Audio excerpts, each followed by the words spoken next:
12-year-old Liam Santos lived in a tiny corner of Cavite where life was simple, but often painfully difficult. His home sat beside a narrow alleyway crowded with tricycles, vendors, and children playing barefoot. The house itself was made of thin plywood and patched metal sheets that rattled whenever the wind blew. When rain poured, the roof dripped in several places, forcing Liam to run around placing basins and old paint buckets to catch the water. His parents worked tirelessly just to make ends meet. His mother cooked and sold street food, kwek-kwek, fish balls, and turin, while his father took on irregular construction jobs, sometimes returning home with only enough money for a small bag of rice. Yet, despite their struggles, the family always found a way to smile, especially when Liam began to sing. Music was Liam's escape. An old, half-broken radio his father found at a junk shop became his most prized possession. Every night, he would sit beside it, eyes closed, singing along to classic OPM songs and American icons like Elvis and Journey. His voice carried through the neighborhood, so full of power and emotion that neighbors often paused whatever they were doing just to listen. But behind that voice was a boy with a dream far bigger than his poverty. Liam longed for a real stage, real lights, and a crowd that wasn't just the people from his street. He dreamed of singing on a platform where talent mattered more than money, where a kid like him could prove he belonged. One afternoon, his teacher approached him with unexpected news: online auditions for America's Got Talent were open. With nothing but a cracked old smartphone and hope burning in his chest, Liam recorded his audition video. That simple moment would change his life forever. When Liam stepped into the massive America's Got Talent theater for the first time, his heart almost stopped. The stage looked nothing like the small barangay karaoke nights he was used to. Bright lights, giant screens, camera crews rushing around, everything felt larger than life. His mother squeezed his hand tightly, whispering, "Anak, kayat ano mangyari, proud na proud kami sa'yo." Backstage, other contestants wore glittering outfits, rehearsed with coaches, and carried expensive instruments. Liam stood quietly in his faded hand-me-down shirt, clutching the envelope containing his audition number. Some people glanced at him, confused, this small Filipino kid, shy, quiet, obviously not from a wealthy background. But Liam didn't come for clothes or fame. He came to sing. When a crew member finally called his name, his legs felt weak.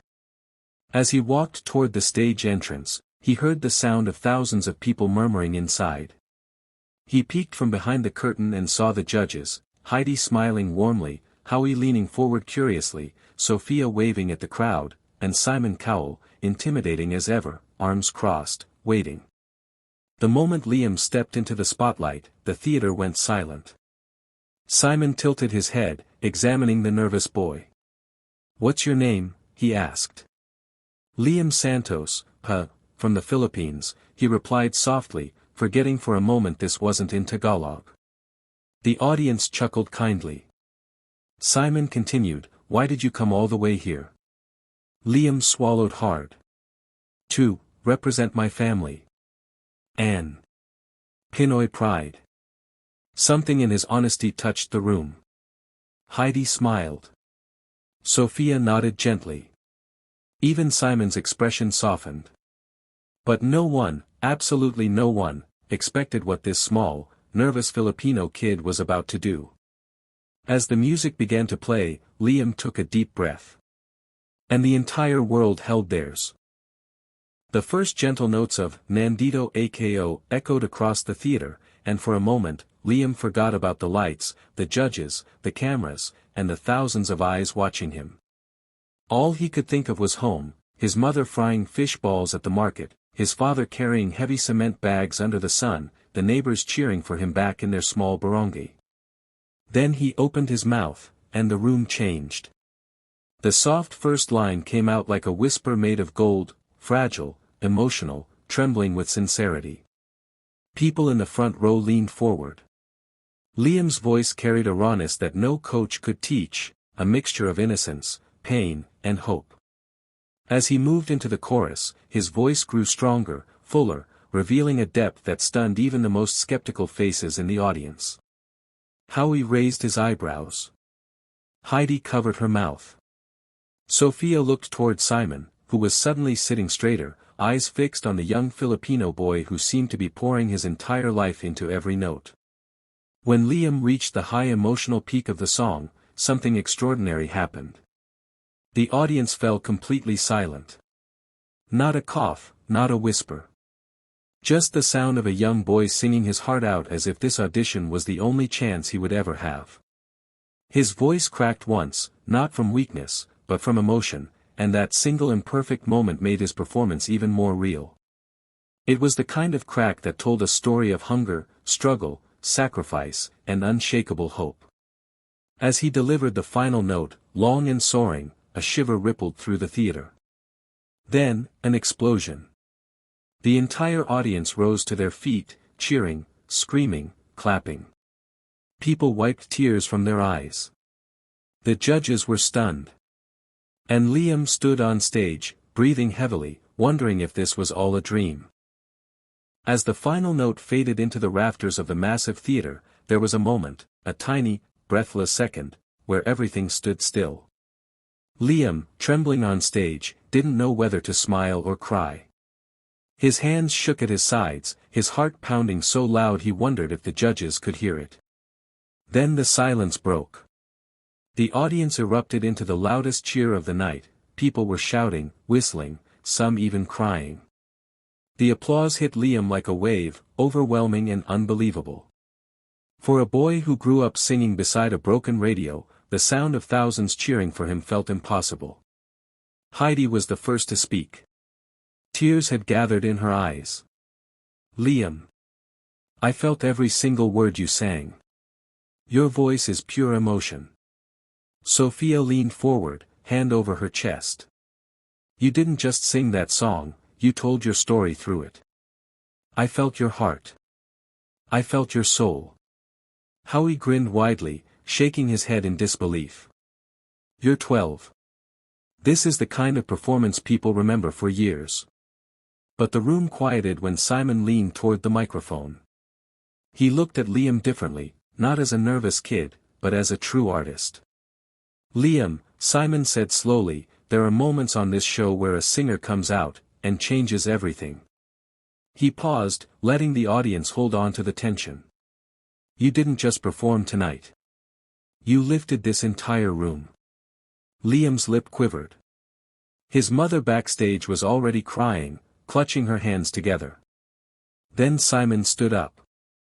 The crowd screamed, they knew what was coming. He reached forward, and slammed his hand onto the golden buzzer. The theater exploded. Gold confetti rained down like a blessing from the heavens.